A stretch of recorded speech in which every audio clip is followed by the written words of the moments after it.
Hi, I'm Garbreak1 from Midgardia RPG's cool crowdfunding show, and I'm here today with Alex from Primeval Clash. How's it going?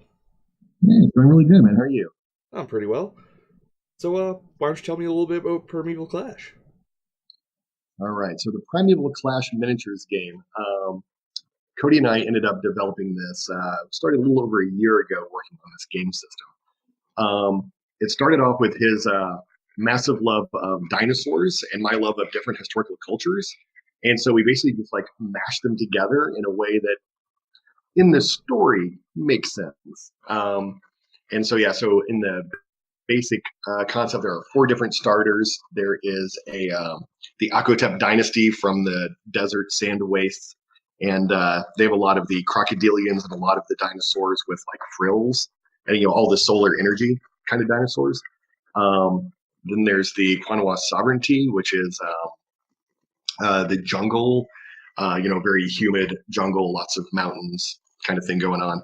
And they've got a lot of the raptors, the pterodon, T-Rex, Allosaur, etc.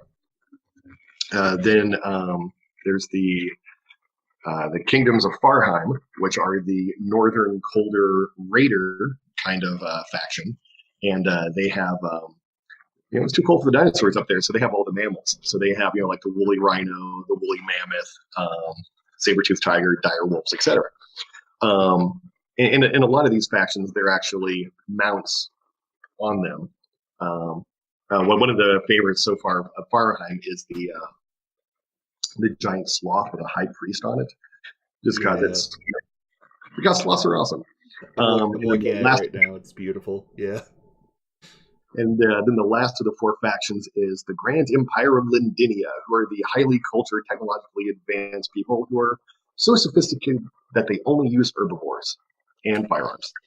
And also, they're the only ones that have a butler with a tea service on one of the miniatures. So, so Nice. yeah, that's the basic overview of the factions. Oh, that's really cool. I had a tough time describing like the setting of this to one of my buddies, and I'm like, it's prehistoric, but like, well, no, it's got Brits with firearms, but it's cool. Trust me. Um, Yeah, yeah. I In fiction, we decided that to make it make sense, uh, basically all of the different cultures evolved on islands that were all isolated due to this like massive storm. And 10 years ago, the storm just stopped. And so now they're kind of like going out and exploring and realizing that they're all on, pretty different, technology levels and also magic levels as well. So yeah, so there's a lot of, conflict and conquest going on. So a lot of good stuff to base games on. yeah, and this is primarily a war game, right? Yeah, this incarnation is a skirmish war game. So on average, you're looking at 4 to maybe 10 units aside. There, I've started work on a role playing game aspect of it as well, but it's definitely been especially with working over the rules, working over the fiction, and the Kickstarter itself. It unfortunately is on the back burner for at least a couple more months, but hopefully something I can get out, hopefully in the near future. I hope so. I looked at this and I was like, this seems like a kick-ass setting. I want to play a Viking. I want to play a Viking riding a saber-toothed tiger. Yep, yep, it's there. Yep. And actually, there is a lot of fiction on our website, nerdpalacegames.com. There's a tab for fiction, and there's a bunch of stories, including Kargan, who actually is defending his northern homeland from Aquatech raiders, specifically, the guy riding a saber-toothed tiger. So Hell anyway, yeah. yeah, this seems really neat. So, how's this game work out mechanically? I've played a couple war games in my time, Warhammer 40k and Infinity, and well, just those two. But So I've played those as well, and one of the things which kind of wondered me, and this definitely comes up in role playing games a lot as well, is that in most of the games, what you do is you roll the die to see if you succeed at something. And especially people who have played a lot of war games or a lot of role playing games. All right, so like in Warhammer, I 40k, I played Imperial Guard, and so I'd have a unit of 10 or 12 guys, and they would each fire twice, and so I would roll 20 dice, and I would get maybe 3 hits, and of those hits, nothing would wound. And I'm like, all right. So my entire army just successfully did not do the only job they have, which is to shoot people. That's all they can do, really. Um, and after a while, I realized that there were a lot of times, like knights charging into peasants in the Saga game that I was playing. And nope, they totally did not do anything. And I'm like, that doesn't really make any sense. So in this game, I took the concept of saying the dice tell you if you succeed. Instead, the dice tell you what you succeed at. So basically, there is a movement number on your unit card, an offense number on your movement card, and a defense movement, and also a special ability. I'm sorry. Movement, offense, defense, and special abilities. Whenever you roll the dice each turn, what you do is you roll the dice depending on the health level of the unit. And it tells you, like, all right, so we got, some 2s, some 3s, 4s, 5s, and a 6. And so that means you've got 2 move actions, 2 combat actions, and 1 special action. If you're ever in a situation where, like, oh, well, it's the beginning of the game, I'm too far away, these 2 combat actions don't do anything, you can just pick up any 2 dice that you want and change it to 1 that you do want. That way you don't have any dead turns where you're like, well, I just rolled, something inappropriate for this turn. I guess it's just a total waste. Because I don't believe in turns, which are a total waste ever. So anyway, so once you have the dice out, you then spin them for those activations. So you're like, oh, okay, well, I'm going to move. Then I'm going to do a combat action to launch my javelin. And that's going to do, right, that's a 2 strength attack. Does it hit your guy? Yes. All right. So he takes a point of damage. And then do your special action. And now I'm going to do my other move action. And you can do it in any order that you want. So you can move, and then do a special, and then do your combat. Or you could do a combat, special, and then move. You really have a lot of options that way. In each turn, I activate 1 unit, then you activate 1 unit, then back and forth. That way you don't have like, well, you won the initiative this turn. Oh, look, you just destroyed 3 of my units before I got to go.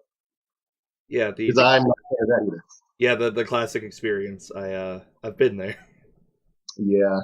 Actually, the very last game of Warhammer 40k I played was a tournament game, and it was me as Imperial Guard against another Imperial Guard player, and he won initiative, and we were set up on this like snowy scape, and there was not that much cover, and we both had pretty big armies. He successfully destroyed every one of my armored vehicles on the first turn before I got to go. And at that point, I had a whole bunch of infantry guys running across the field that all died horribly because he had tanks and warwalkers, and I didn't. That's one of the things I kind of want to avoid whenever I design rule sets. Yeah, that's fair. Yeah. So that is one of the primary things I did. One of the other ones, because I have a background in historical miniatures, in historical games, not games, but in historical battles, a lot of times attackers would need to have 3 times as many as people, or 5 times as many people, to be able to take over other people's land, their ground. And that's never been represented in the miniatures game. And so one thing which I wanted to do was find a way to actually make it work in this game. So what I did is, the unit costs for most units are on the lower side. They're 2, 3, or 4 points. 5 if you want to get into like the Brachiosaur, which is a foot tall model, approximately. Yeah, we haven't seen the 3D render on that one yet, but it's close to that. So anyway, in this one, what you do is you start off with 20 points as your starter game, and you're like, all right, so I'm going to spend 4 points for this unit, 3 points for this one, 2 here, and another 3. All right, so that means I'm using 12 of those 20 points. The 8 points that are left over are actually what it is. Whenever that runs out, you run, and your army is basically defeated. So you can have a much larger army or a much smaller army that is still a 20-point army. It's just that if your army is smaller than your opponent's, stay around longer because they're more determined to fight, because they're effectively the defender. Sorry, they're morale points, you said? Or they're not. Originally, that was what I was calling them, but too many people were like, oh, that's not the right name for them. So now they're either route points or army break points. All right. To me, I view them as morale points, but other people view morale as different. So yeah. It's whenever the points go away, your army breaks. Yeah. That's army break points. That's why I call it that. It's like pretty straightforward in its own way. Yeah. sorry, you cut out for part of that. It's you lose those route points when one of your units dies, or Correct, in an unusual way. What happens is your every unit has got health bars, and whenever it gets to the final one, it never marks in its final box. What happens is either you have the choice every single time that it would mark that final box, you have two options. One, you take them off the board and you lose one morale point or one army break point. Or you have the option of keeping him on the board, but the unit will lose whatever its route cost is, which is sometimes one, sometimes two or three. Obviously, the more powerful it is, the harder it is to keep it to stay. And where this gets challenging, it becomes a choice for the players as opposed to just all right, well, this happened, so now it's done. There are some times whenever you're like, oh man, he just got my T-Rex, he just barely hit it enough that it could be taken off the board. And that's going to cost me one morale point. Or I could spend 3 of my route points or army break points and keep them on the board. And then next turn, he's going to be able to activate and hopefully be a lot more effective. But if I'm surrounded and he's almost dead and he gets hit once, I might say, he's going to get hit 3 or 4 more times before I'm going to be able to get any use out of him. Do I really want to spend 3 route points every single time that he gets hit? In which case, probably not. So then it becomes more of the player's choice of whether that unit is going to fall or whether you're going to actually focus your energy, your army to, keep going in that situation. that's So yeah, cool. Yeah. thank you. Yeah. Player investment is one of the big things, which I actually like. Choices, strategy, player investment, stuff like that. It's all about trying to build up incomparables, right? Like the old MTG Magic the Gathering design philosophy. You want to have them make choices that aren't mechanically better than each other. Just dependent on the situation. Yeah, that's very situational. As far as there are times where it's like, well, obviously you want to keep them alive, and other times you obviously want to make them dead. Yeah, it depends on what situation you're in and what you think is going to be happening in the future. Yeah, that's super cool. Man, these models are fantastic. Yeah, I am stoked and amazed at what the modelers have done with that. Yeah. We have a couple different 2D artists, and they do phenomenal stuff. And then the 3D modeler does amazing stuff. And then it's absolutely fantastic stuff. Yeah, your art team is pretty incredible. It's been a long time since I've done anything with miniatures, but I'm looking at these and I'm like, I kind of want to paint something. Yeah, and one thing is they are so the humans are 28 millimeters, approximately, and the dinosaurs and the mammals, the mounts, are pretty much to scale. I think we're going with about like a 20% variability, just because there's some things that to make it fit just really work a little bit better, a little bit smaller, some a bit bigger. And so like the woolly mammoth is like 3.5 inches tall, I think. Like the allosaur is like that long.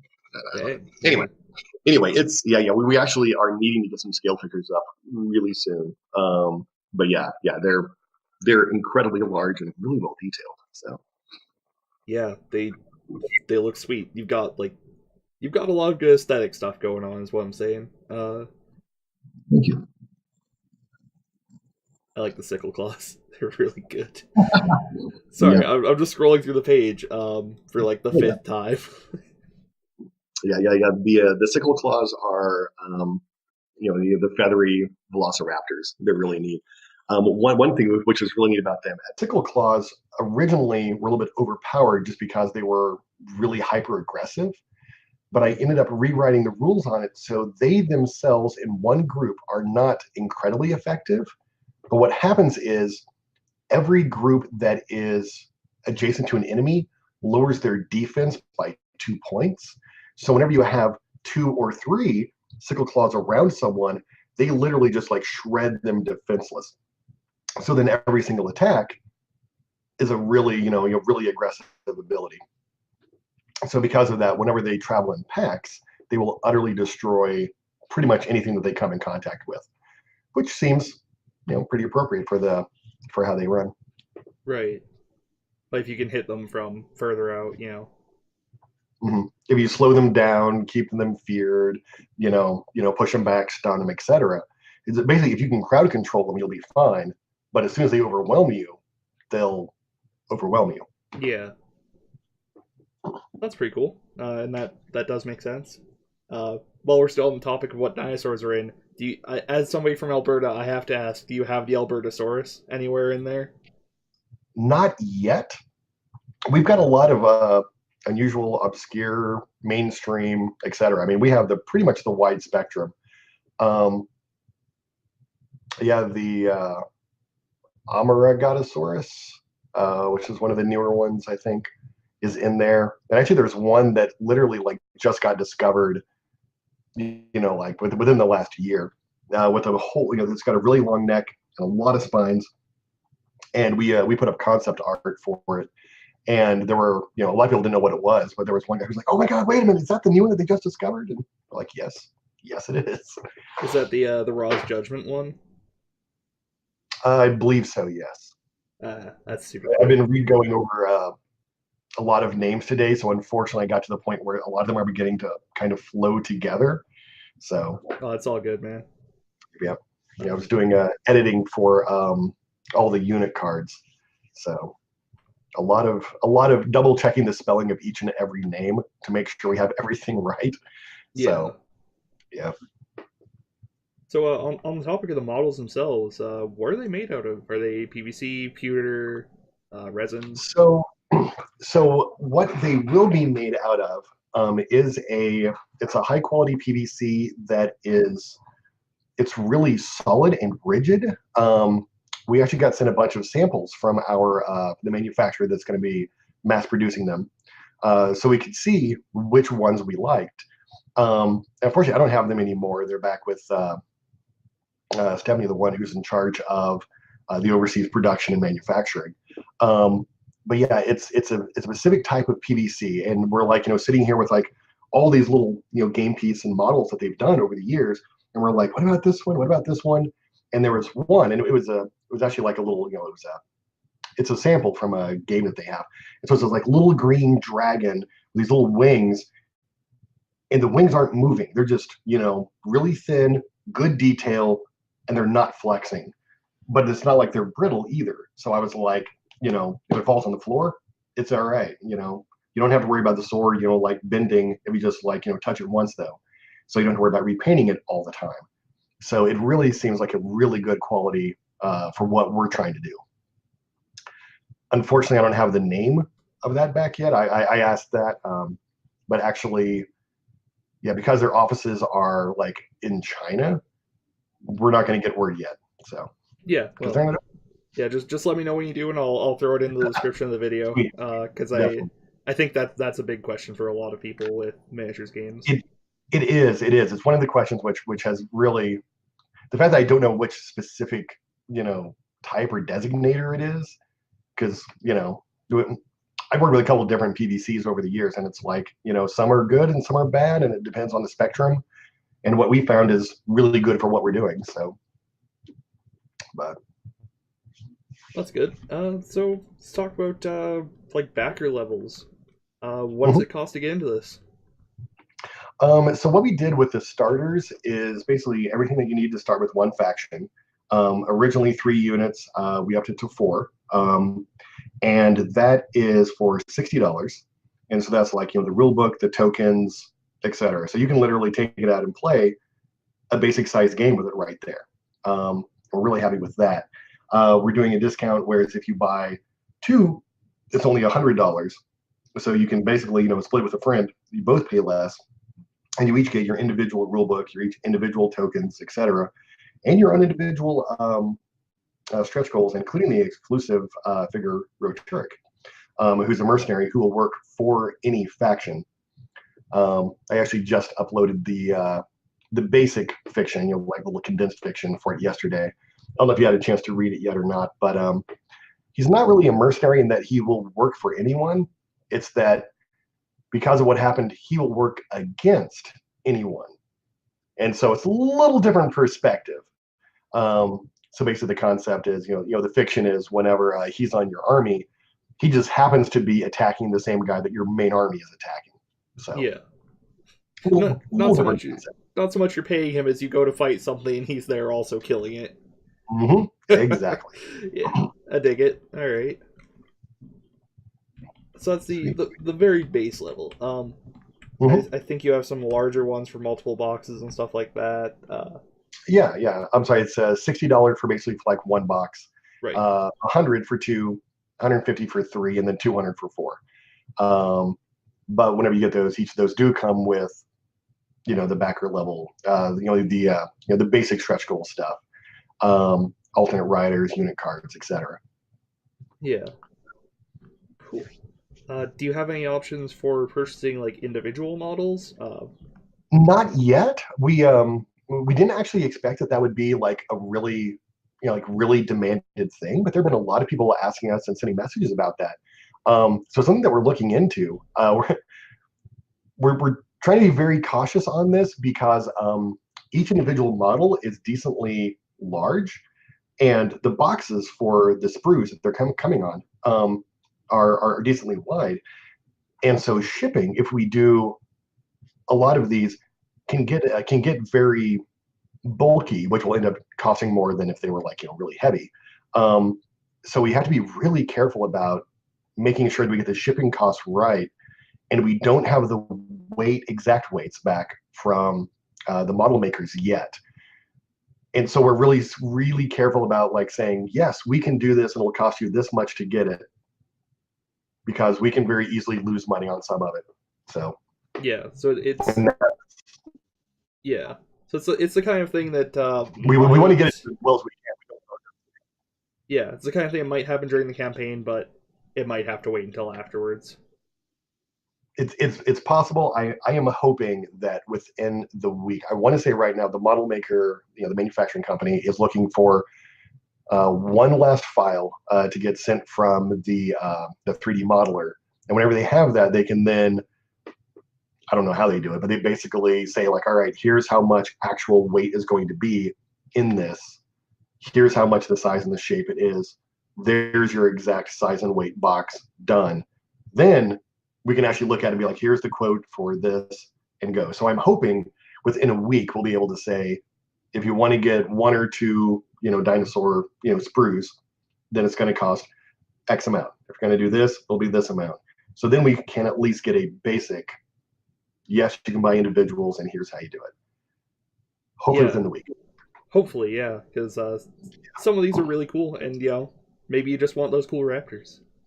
Definitely, and that was one of the things that, like as soon as someone asked about that, we were kind of like, people are going to want three groups of raptors, or two or three of the cavalry figures for each faction.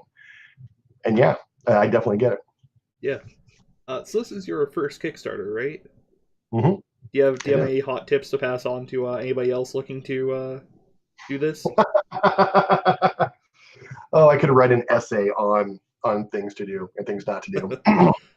um, probably the hot tip I would have is, whenever you set your goal as far as to when you're going to start your Kickstarter, make sure that you have everything calculated out in advance, the rule book done in advance, everything done in advance, and give yourself an extra month worth of time to get everything else done. There are a couple of things which I'm kicking myself for not having been able to get done beforehand. One of the biggest ones, I really wanted to get 3D printer versions of two of the factions and send them out to people who do reviews and miniature game reviews on YouTube, etc. So that way they can get it, play with it, and do a review and be like, here's what's good, here's what's not good, here's what might need work, here's what we're really thrilled about, etc.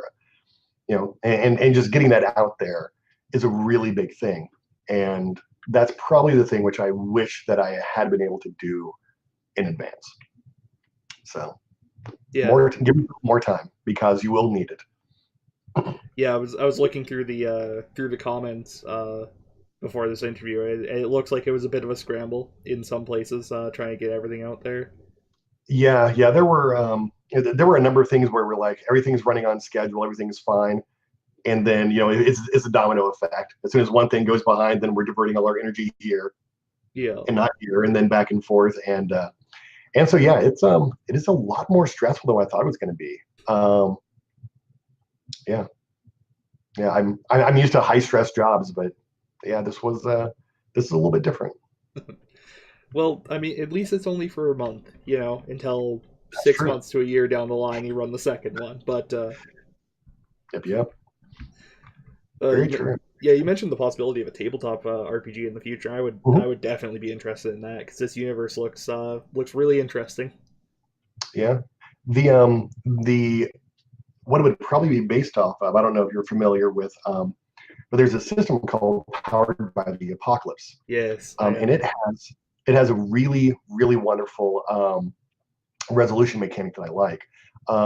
Basically uses the bell curve for the people who aren't familiar. It uses 2d6, uses a bell curve, and there is a if you roll 10 or above, including your two dice and your modifiers, plus or minuses.